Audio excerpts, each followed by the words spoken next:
Great, thank you, Luke.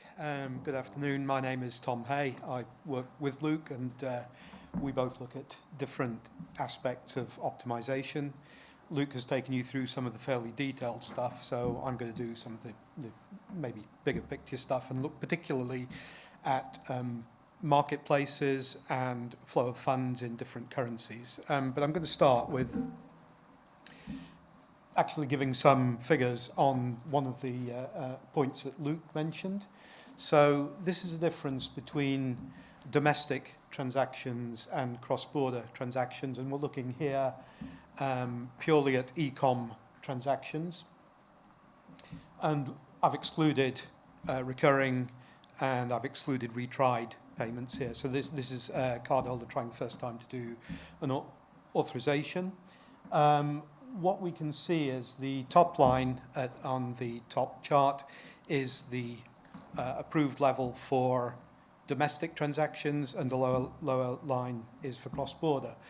You can see that the difference it varies between different countries. The UK has a very good approval level for domestic transactions, over 90%. But for cross-border, the approval level is significantly less. There's like a 13% difference between the approval levels. That reduces for France and Italy, and German issuers are obviously quite even-handed about their domestic versus cross-border approval rates. So what does this mean? I think I've lost my mind. No, it's back again. What does this mean? It means that if you do have a legal entity in a country and you're already present there and paying tax there, then you should definitely consider getting a merchant ID for that country and localizing transactions by cardholder location. So if your cardholder is in France, and you can route that authorization on a French MID, your French MID, then you are much more likely to get an approval on that than if you route it on a UK MID or some other European country.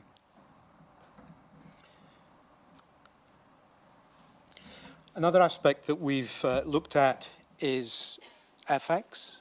Can everyone hear? Okay, I'll stand closer and use the light. Yeah, that's much better, isn't it? The lapel obviously isn't working.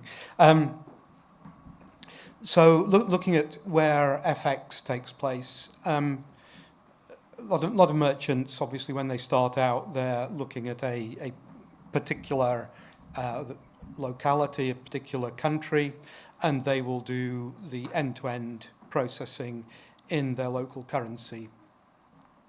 And that's okay when you're starting off, but if you're getting a lot of non-local buyers coming onto your website who want to transact in their own local currency, then if you're doing everything in sterling, for example, you're not helping them.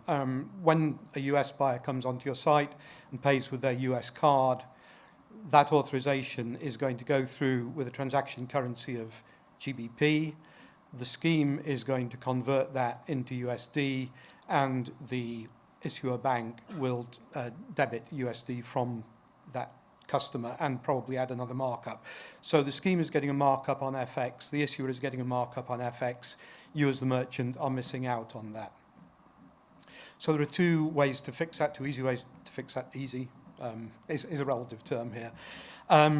There is multi-currency pricing, or there is a dynamic currency conversion.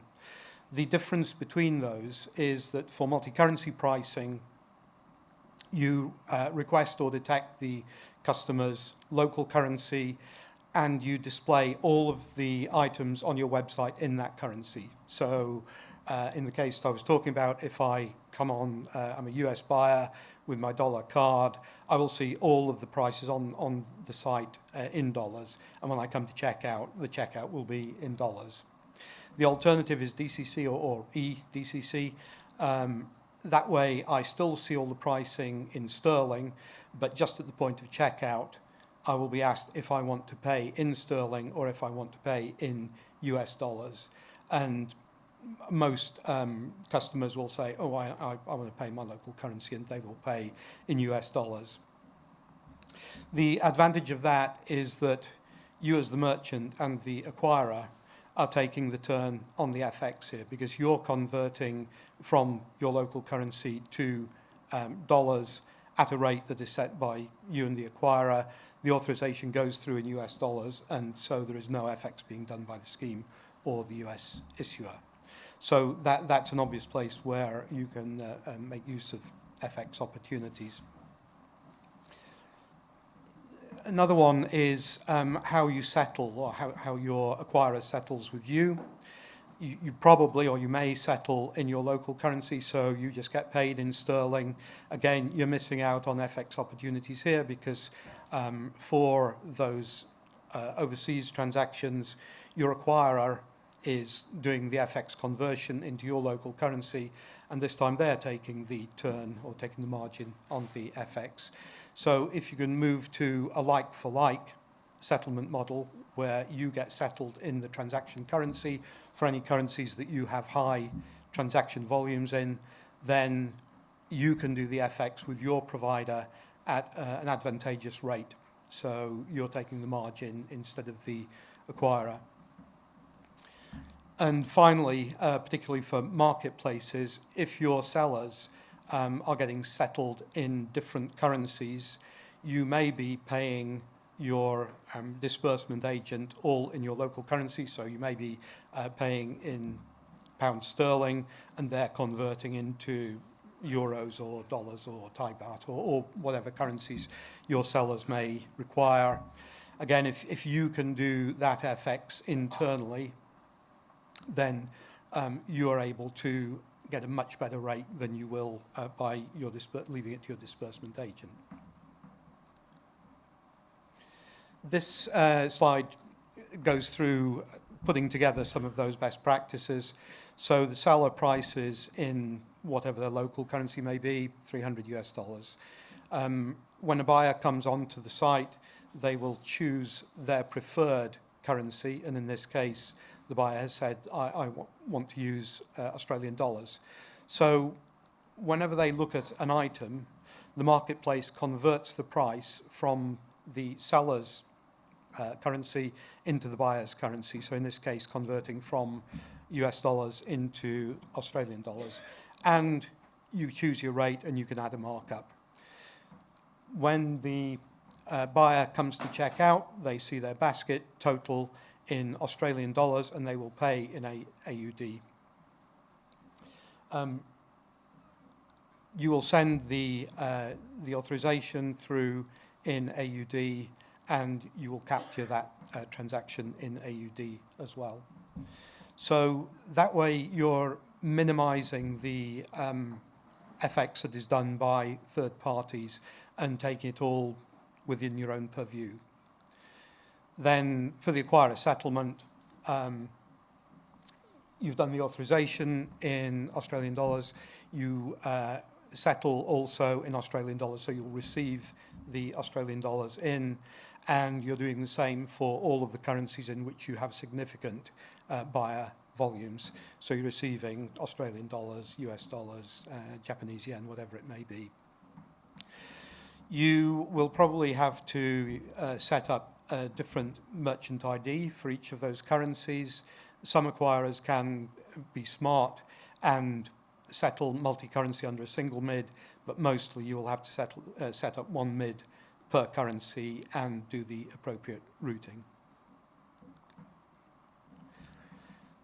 In order to handle all of this multi-currency stuff, you need a pretty smart back office.